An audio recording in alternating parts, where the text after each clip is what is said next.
Welcome back to my channel. I am starting with chapter triangles. This is chapter 7 class 9th introduction. पहले मैं introduction से start कर रही हूँ कि basically triangles होते क्या हैं, ठीक है। और question for the video, मैं आपको हर रोज़ एक question देती हूँ जिसका आंसर आपको comment करना है, correct आंसर ढूंढ के। आपको अगर पता है तो बताओ what is RHS congruent criteria. इस चैप्टर के लिए आज का क्वेश्चन यही है, कॉन्ग्रुएंट क्राइटेरिया। इसका आंसर आपको जल्द से जल्द देना होगा कमेंट बॉक्स के अंदर, ठीक है। Now let's start with the video. Introduction पे आ जाते हैं। इस RHS क्वेश्चन का आंसर मैं आपको नेक्स्ट वीडियो में दूंगी, ठीक है। सो इंट्रोडक्शन, पहले तो हमारे पास 3 तरह के ट्रायंगल्स होते हैं। पहले मैं एक ट्रायंगल शेप ड्रॉ कर देती हूँ। पहला होता है इक्विलेटरल, दूसरा होता है आइसोसेलेस। पहले तो इक्विलेटरल क्या होता है? इक्विलेटरल होता है ऐसा ट्रायंगल जिसकी सारी साइड्स इक्वल हो, आइसोसेलेस जिसकी 2 साइड्स इक्वल हो, और स्केलीन जिसकी एक भी साइड इक्वल ना हो। ये मैं इंट्रोडक्शन दे रही हूँ जो आपने पहली क्लासेस में भी पढ़ा होगा, ठीक है। अब हम बात करते हैं ट्रांसवर्सल पैरेलल लाइंस की, ठीक है। पैरेलल लाइंस में 2-4 चीज़ें बहुत इंपॉर्टेंट है। पहला होता है वर्टिकली ऑपोजिट। वर्टिकली ऑपोजिट मतलब ऐसे एंगल्स, इसमें हम एंगल्स की बात कर रहे हैं, ठीक है। वर्टिकली ऑपोजिट होता है ऐसा एंगल, सपोज करो ये 30 है तो इसका जो ऑपोजिट वाला है ये भी 30 ही होगा, ठीक है। फिर हम बात करते हैं इसी में एक और टाइप के एंगल की जिसे हम बोलते हैं कॉरेस्पॉन्डिंग एंगल्स। जैसे ये है, ये 50 है तो ये भी 50 ही होगा अगर दोनों लाइंस पैरेलल है, ठीक है। फिर हम नेक्स्ट की बात करते हैं। सपोज करो ये है एंगल, इसी का ऑल्टरनेटिव एंगल, यानी कि अगर एंगल ये है तो इसका ऑल्टरनेटिव एंगल भी इक्वल होंगे। फिर होते हैं सेम साइड ऑफ ट्रांसवर्सल, इनका जो सम होगा अगर इन दोनों को प्लस करें तो 180 डिग्री आना चाहिए, ठीक है। ये हो गई पहली बात। अब हम आ जाते हैं कॉन्ग्रुएंसी पार्ट पे। कॉन्ग्रुएंट ट्राइंगल्स, कॉन्ग्रुएंट ट्राइंगल्स मतलब होता है कि हम 2 ट्रायंगल्स को कंपेयर कर रहे हैं, ठीक है। सपोज करो ये ट्रायंगल है और ये ट्रायंगल है, मुझे बताना है कि ये दोनों ट्रायंगल्स इक्वल है। ट्रायंगल्स को जब हम इक्वल बोलना चाहते हैं तो हम वर्ड यूज़ करते हैं कॉन्ग्रुएंट, ठीक है। और कॉन्ग्रुएंट का साइन होता है इक्वल टू के ऊपर एक ऐसा, ठीक है, इसे हम कॉन्ग्रुएंट साइन बोलते हैं। अब 4 तरह के कॉन्ग्रुएंट पार्ट्स होते हैं। पहला होता है SSS, दूसरा होता है SAS, तीसरा होता है ASA और चौथा होता है RHS, ठीक है। RHS के बारे में तो मैंने क्वेश्चन दिया हुआ है, इसलिए इस वीडियो में मैं RHS नहीं बताऊंगी, इन तीनों के बारे में बताऊंगी और कुछ क्वेश्चंस करवाऊंगी। तो पहले SS मतलब कि तीनों साइड दोनों ट्रायंगल की इक्वल हो, यानी कि अगर ये 3 है तो ये भी 3 होगा, और ये 4 है तो ये भी 4 होगा, और ये 5 है तो ये भी 5 होगा। अगर ये सब सेम है तो ट्रायंगल कॉन्ग्रुएंट है, और किस क्राइटेरिया से? SSS, ठीक है। सेम अगर यहाँ पे 2 साइड्स इक्वल हों और एक एंगल, सपोज करो ये 50 है, ये भी 50 है, और ये 3 है, ये 4 है, ये 3 है, ये 4 है, तो ये दोनों भी कॉन्ग्रुएंट हुए बिकॉज ऑफ SAS, ठीक है। इसी तरह से ASA होता है जिसके अंदर 2 एंगल्स होते हैं और एक साइड होता है, ठीक है। ये भी मैं आपको बता देती हूँ ASA कैसे होता है। पहले तो होते हैं 2 ट्रायंगल्स, ठीक है। ट्रायंगल्स मैं बना देती हूँ 2 है, इसके अंदर ये और ये एंगल्स इक्वल होंगे और साइड एक इक्वल होगी, ठीक है। अब हम आ जाते हैं एक्सरसाइज 7.1। अगर मेरे से कुछ इंट्रोडक्शन में छूट गया होगा तो वो भी मैं आपको बाद में बता दूंगी क्वेश्चन के साथ। तो एक्सरसाइज 7.1, पहले मैं वो फिगर ड्रॉ कर रही हूँ, अगर आपके पास बुक होगी तो आपको और ज़्यादा आसानी रहेगी, ठीक है। So this is the figure. हाँ, ये फिगर है, मैंने बड़ी जल्दी से सब कुछ समझा दिया है। ये और ये एंगल है, ये दोनों साइड्स इक्वल है। इक्वल के साइन के लिए या तो हम दोनों पे ऐसे कर देते हैं या हम सिंगल टेक कर देते हैं, ठीक है। ये दोनों साइड्स इक्वल है और ये एक क्वाड्रिलेटरल है जो होगा ACBD। इस तरह से ये क्वाड्रिलेटरल है। ये बुक में आपके शेप गिवन है, पर तब भी मैंने एक बार के लिए बना दिया है। हमें गिवन है बात कि AC is equal to AD, ठीक है। अगर आपने वो फिगर बना ली है तो आपको इजीली समझ आएगा। और AB bisects angle A। Angle A को AB जो लाइन है वो प्रॉपर हाफ्स में डिवाइड करती है, बाइसेक्ट करती है, ठीक है। अब हमें बताना है that triangle ABC is congruent to triangle ABD। ये हमें शो करना है। तो ये कैसे शो होगा मैं पहले तो बता देती हूँ। अब हमें प्रूफ करना है कि ये वाला ट्रायंगल इस ट्रायंगल के कॉन्ग्रुएंट है, ठीक है। एक सेकेंड, ठीक है, ये हमें प्रूफ करना है। तो सबसे पहले हम देखते हैं इसमें कौन सा क्राइटेरिया लगेगा। मैं ये एक बार को बता देती हूँ। ये और ये साइड इक्वल है, ठीक है। तो पहली साइड जो है वो इक्वल हो गई, ठीक है।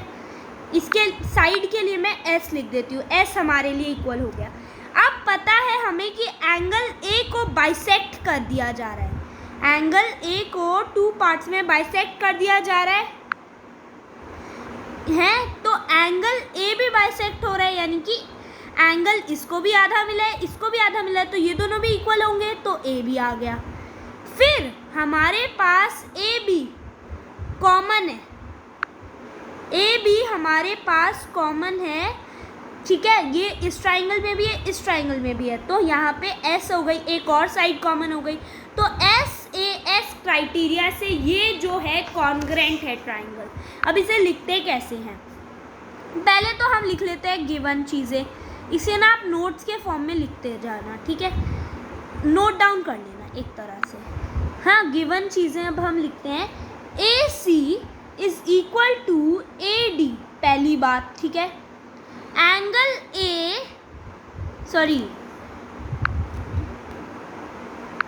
AB bisects angle A, AB bisects angle A, ठीक है।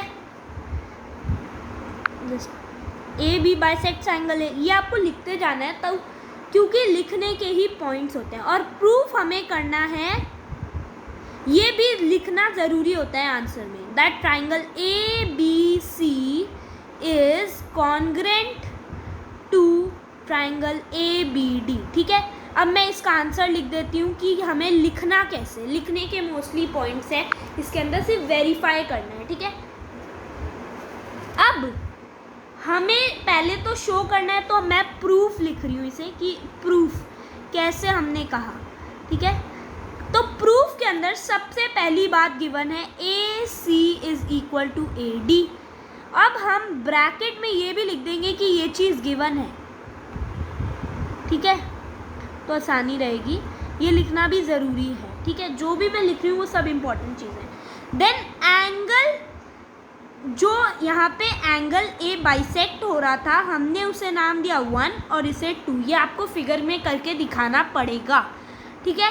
तो अब हम क्या लिखेंगे कि पहली AB is equal to AD, क्योंकि ये बात गिवन थी, जस्ट अ मिनट, ये बात गिवन थी। और दूसरा पॉइंट जो एंगल A का है, एंगल A को हमने 2 पार्ट्स में किया, angle 1 is equal to angle 2, और इसका रीजन क्या होगा? AB bisects it in equal halves, AB bisects A in equal halves, ठीक है, इन AB बाइसेक्ट्स A, ठीक है, ये हो गया। और थर्ड बात AB, सॉरी एक चीज़ की यहाँ पे मेरे से गलती हुई है, ये AC है, ओके। और AB कॉमन है, AB is equal to AB क्यों है? क्योंकि ये कॉमन है। तो इस तरह से हमने प्रूफ कर दिया कि ट्रायंगल अब हम क्या लिखेंगे, हैंस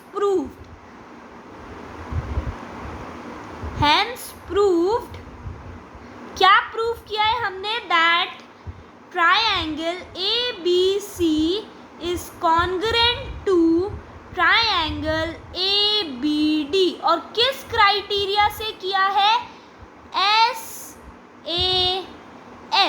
कोई भी डाउट हो जल्दी से कमेंट कर देना, मैं नेक्स्ट वीडियो में ज़रूर बता दूँगी। अब हम आ जाते हैं क्वेश्चन नंबर 2 पे। अगर आपको एक क्वेश्चन से समझ नहीं आया तो डेफिनेटली दूसरे से समझ आ ही जाएगा। मैं फिगर बना रही हूँ, ध्यान से देखना। ये फिगर अगर बुक से देखोगे तो ज़्यादा आसानी रहेगी, क्योंकि मैं इतनी एप्रोप्रिएट ड्रॉ नहीं कर पा रही हूँ, ठीक है। इस तरह से काइट फॉर्मेशन है, एक सेकेंड, ये एक एंगल है और ये एक एंगल है, और नाम है इस ट्राइंगल का, इस क्वाड्रिलेटरल का, सॉरी, ABCD, ठीक है। अब इसके अंदर देखते हैं हमें करना क्या है। ABCD is a quadrilateral in which AD हो गया ये line, is equal to BC हो गई ये लाइन, ठीक है। अब एंगल DAB यानी कि ये एंगल, एक minute, this angle is equal to CBA यानी कि ये एंगल, ठीक है। ये दोनों इक्वल है। अब हमें प्रूफ क्या करना है, इस पे आ जाते हैं। पहली बात हमें प्रूफ करनी है that ABC is congruent to triangle BAC। बड़ा ही अच्छा क्वेश्चन है। ABC is congruent to BAC। Sorry, यहाँ पे मैं वही कहूँ, कुछ गड़बड़ है। ABD is congruent to BAC, ये हमें प्रूफ करना है, ठीक है। अब मैं एक बारी फिर से फिगर देख लो, क्योंकि फिगर के थ्रू मैं बता दूँगी कि इसके अंदर कौन सा क्राइटेरिया लग रहा है और कैसे लग रहा है, ठीक है। अगर आपको पहले के कॉन्सेप्ट्स क्लियर होंगे तो आपको ये बड़ी ही आसानी से समझ आ जाएगा, और अगर आपको पहले के कॉन्सेप्ट्स क्लियर नहीं है तो आप मुझे कमेंट करो, मैं वो भी अच्छे से क्लियर कर दूँगी, ठीक है। सो हमें गिवन है कि ये दोनों साइड्स इक्वल है, यानी कि एक S साइड तो आई गई, ठीक है, एक सेकेंड, साइड तो आई गई। अब हमें गिवन है कि ये और ये एंगल इक्वल है, तो एक एंगल भी इक्वल आ गया, ठीक है। और प्रूफ क्या करना है वो भी एक बार ही देख लो कि ये वाला ट्रायंगल इस ट्रायंगल के इक्वल है, ठीक है। अब क्योंकि एक एंगल गिवन है, लेकिन ये एंगल आधा आधा बट रहा है, ठीक है, यानी कि इसमें भी आधा है और इसमें भी आधा है, तो एक एंगल के अंदर भी आ गया। फिर अब क्या कोई साइड कॉमन है इसके अंदर और इस एंगल के अंदर? तो हाँ, एक साइड कॉमन है, AB। ये वाली साइड इस वाले ट्रायंगल में भी है और इस वाले ट्रायंगल में भी है। ये मैं थोड़ा सा क्लियर करके दिखा देती हूँ, एक सेकेंड। हाँ, सो ये वाली साइड, सॉरी, ये वाली जो साइड है ये इसके अंदर भी है और इस ट्रायंगल के अंदर भी है। हम कौन सा ट्रायंगल देख रहे हैं? ये वाला और ये वाला, सबसे इम्पॉर्टेंट चीज़। तो हमें पास S भी आ गया। अब हम सीधा गिवन चीज़ें आप लोग खुद लिख लेना, मैं सीधा वेरीफाई कर रही हूँ, मैं सीधा प्रूफ दिखा रही हूँ, ठीक है, क्योंकि मैं पहले में गिवन चीज़ें कैसे लिखते हैं ये बता चुकी हूँ। अब सबसे पहली जो चीज़ गिवन थी हमें वो थी that AD is equal to BC। पहली सबसे इम्पॉर्टेंट बात, क्यों? क्योंकि दिस इज गिवन, ठीक है। दूसरी चीज़, एंगल के अंदर आप क्या देखोगे, ये मैं आपको दिखा देती हूँ थोड़ा सा। इस तरह से है और ये बाइसेक्ट हो रहा है, ये भी बाइसेक्ट हो रहा है, ये और ये इस वाले ट्रायंगल के अंदर आ रहे हैं, ठीक है। और इसका इस वाले ट्रायंगल में ये आ रहा है और ये आ रहा है, ठीक है। तो इस तरह से हमने क्या देखा कि पहले तो साइड कॉमन हो रही थी AD is equal to BC, क्योंकि वो गिवन था। मैं 2-3 बार इसे बता रही हूँ ताकि क्लियर रहे, क्योंकि अगर बात क्लियर नहीं होगी तो समझ में भी नहीं आएगा। गिवन था। और नेक्स्ट एंगल A जो था वो एंगल B के कॉमन था, यानी इसे हम DAB लिख देती हूँ मैं एक बारी, एक सेकेंड। एंगल DAB, A ही बीच में आ रहा है इसमें भी, is equal to angle CBA, ठीक है। ये भी गिवन था हमें, दोनों बातें गिवन थी। फिर तीसरी बात इसके अंदर आ रही है कि एंगल A और B जो लाइन है, A और B जो लाइन है वो कॉमन है, ठीक है, इसीलिए वो भी इक्वल हो गए। तो किस क्राइटेरिया से ये इक्वल हुए? SAS, hence proved. ये आप स्टेटमेंट खुद लिख सकते हो। सेकंड पार्ट पे आ जाते हैं। कुछ भी समझ नहीं आता है तो कोई भी डाउट है तो कमेंट करना। अच्छा, सेकंड है BD is equal to AC, ठीक है। अब BD कौन सी लाइन हो गई? BD हो गई इस क्वाड्रिलेटरल की, एक सेकेंड, ये वाली लाइन, और हमें बताना है कि ये दोनों इक्वल है, ठीक है। तो इसके लिए हम सिंपल सी चीज़ करते हैं जो मैंने आपको बताई नहीं, हम सिर्फ लिख देते हैं CPCT। इसका मतलब है congruent part of congruent triangle. और इस बात का, ये तो आंसर हो गया, पर मैं इस बात का मतलब बता देती हूँ कि अगर दो ट्राइंगल्स इक्वल हैं तो उनके सेम पार्ट्स भी इक्वल होंगे। सपोज करो ये इक्वल है इन दोनों के, और ये एंगल जो है इसके इक्वल है, तो ये जो साइड होगी इसके इक्वल होगी, ठीक है, क्योंकि कॉन्ग्रुएंट ट्राइंगल के पार्ट्स भी इक्वल होते हैं, ठीक है। अब हम बात करते हैं थर्ड पार्ट की। Angle ABD